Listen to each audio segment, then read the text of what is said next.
Today we're talking about the San Antonio Spurs, the final episode in this series, meaning I have now completed all 30 NBA teams. The San Antonio Spurs were coming off a year where they went 34-48 in 2024-25, ended up missing the playoffs after Wemby went down with blood clots at the midway point in the year, and they brought in De'Aaron Fox at the deadline. In the offseason, they drafted Dylan Harper with the second pick, and Carter Bryant with pick 14. They also extended De'Aaron Fox, and then re-signed Bismack Biyombo and Jordan McLaughlin, added Luke Cornett and Lindy Waters in free agency, and then traded for Kelly Olynyk. As for losses, they traded away Malachi Branham and Mamu, and then Chris Paul and Blake Wesley left in free agency. After taking a jump last season before Wemby went down, and bringing in Fox and Harper in the offseason, this young team was expected to be right in the playoff mix, and that's why they were coming into the season ranked number 15 in the power rankings. Now let's get into the season. The Spurs were sitting at 18-7 in the first 25 games, looking like they had taken a massive leap, a much bigger one than everyone was expecting. Wemby came out the gates looking incredible, an MVP candidate, and one of the best players in the league. His defensive impact was unlike any other in the league, and his offensive ability was looking even more polished for a 7'5" big man. Alongside Wemby, we got to see Stephon Castle and De'Aaron Fox, the guard tandem that complemented each other very well. Fox did miss the first 8 games, but when he returned, he was running more of that point guard role with his ability to facilitate and also provide a scoring ability that Castle couldn't do on a super consistent basis yet, but he was not far off. Both guards were giving a defensive impact that was a perfect match for Wemby was doing down around the hoop, helping to strengthen the defensive identity that this team was building. Outside of those two, Dylan Harper was moved to a bench role and would operate as the bench unit leader, while also getting time with the starters during the games. He looked really good at the start of the season, but after 6 games went down with an injury that would hold him out for the next 10 games. This did have a bit of an impact on his ability when he came back. He was struggling a bit with consistency, but there was nothing more than some growing pains his rookie year. As for the rest of their main depth pieces, Devin Vassell and Keldon Johnson, they both did exactly what they needed to each and every game. Keldon was showing to be one of the league's premier bench options, and Vassell was giving the Spurs incredible 3-and-D ability. He was also hitting big shots time and time again during the season.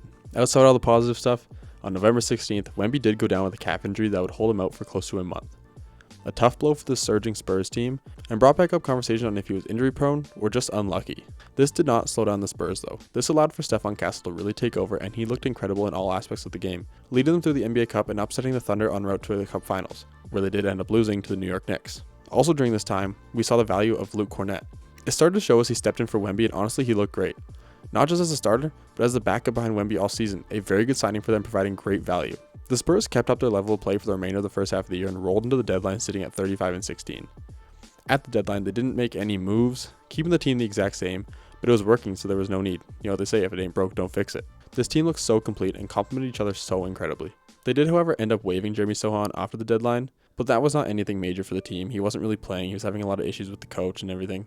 He actually asked to be waived, so it's nothing to really focus on too much. The rest of the season honestly went really similar to the first half, in terms of how dominant this young team looked at least.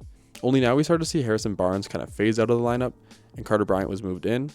This was, I think, to provide more of an athletic defensive option on the wing there, but he was also hitting the shots, being a 3-and-D option, not super consistent from long range, but he was hitting shots when he had to, but it was more so for his defensive purposes and the upside that he had. The Spurs finished out the year with a record of 62-20, which was good for second in the West, matching him up with the Portland Trailblazers in round 1. The Spurs were seen as the heavy favorite in this round and played almost every game as such, except for that one game where Wemby didn't play and they lost, but other than that, this team looked absolutely ready for the playoffs and shut down any questions that anyone had about them being too young for a run. They dominated the series and won in 5 games. Next up, they had the Wolves, a more established team. The series was a lot closer as the Wolves applied some pressure despite the injuries that they had, but the Spurs were too much for them, winning in 6 games and passing a great test from a very solidified team like the Wolves.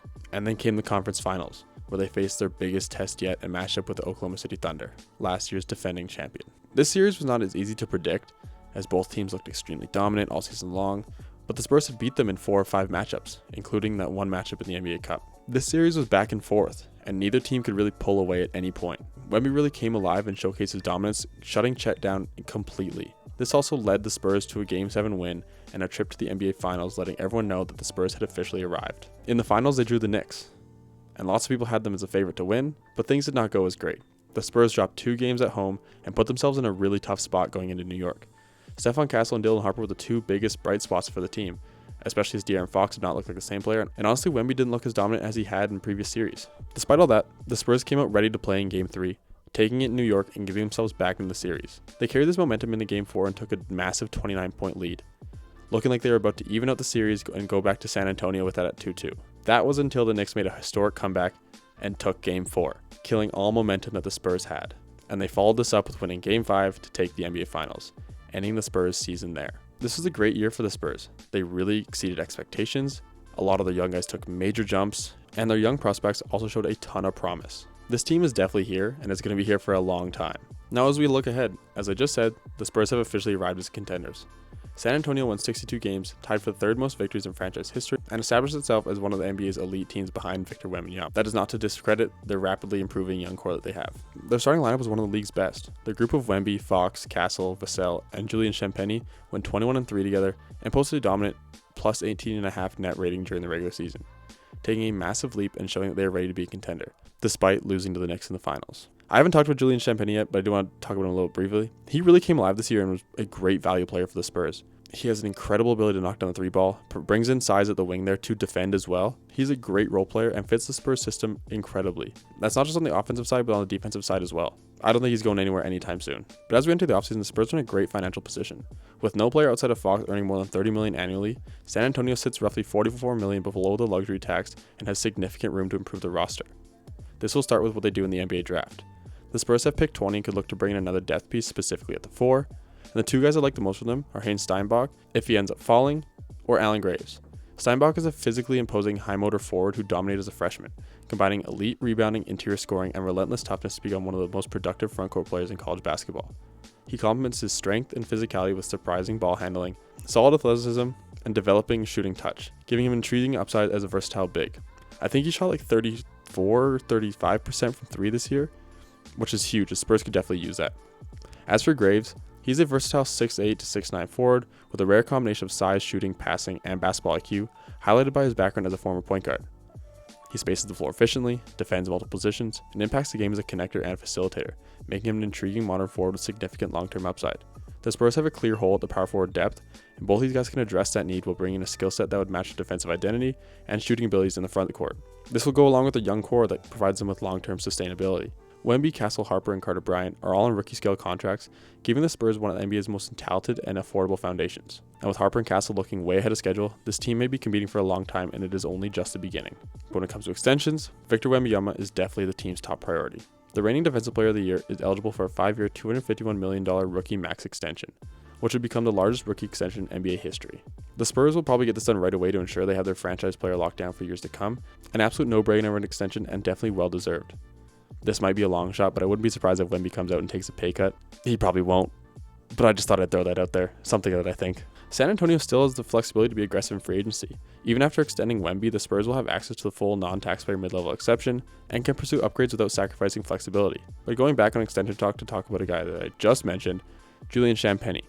After setting a franchise record with 195 made three-pointers and posting career highs across the board, Champagnie has earned consideration for a long-term deal.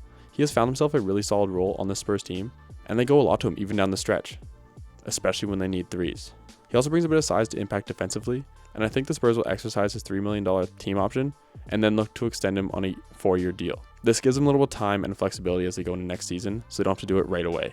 The next guy that's extension eligible is Keldon Johnson, whose future will definitely be worth monitoring. The Sixth Man of the Year broke the franchise record for points scored by a reserve and is eligible for an extension entering his final year of his contract. But he did show a little bit of decline in the playoffs when it came to his scoring, rebounding, and decision-making on both ends.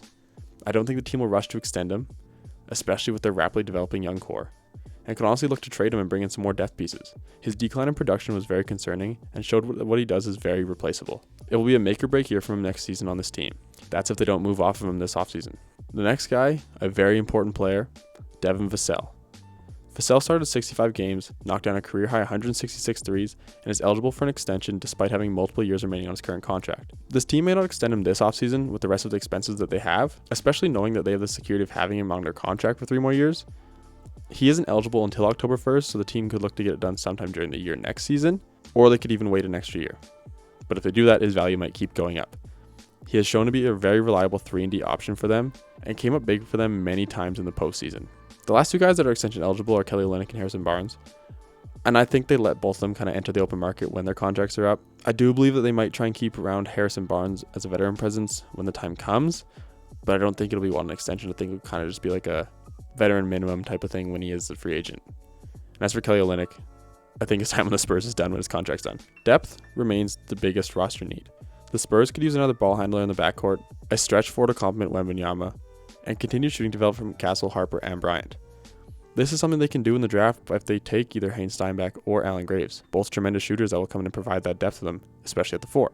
I don't think there's as much pressure to bring in a ball handler, especially with Dylan Harper developing and Stephon Castle and De'Aaron Fox there. I think their bigger needs would be more front court stuff. That brings me to my last point, where I'm going to talk about De'Aaron Fox. The biggest topic of discussion for the Spurs is De'Aaron Fox. We saw a decline in his level of play as the playoffs progressed, taking minutes and shots away from Dylan Harper, who was outplaying him. There was speculation that this is a result of him not being fully healthy due to an injury he suffered earlier in the playoffs, but he was very noticeably not the same player. And maybe we do have to give him the benefit of the doubt because he had never been here before, and he's never been on a team where he's had to be able to perform on a stage like this. But he did not look good at all and makes way too much money to perform as bad as he did. San Antonio's already come out and said that they are committed to him and his future with the team, but I just can't wrap my head around that when they have a guy like Dylan Harper on their roster who has shown more than enough to be the starting point guard for this team. I mean, just let the young guy play and grow.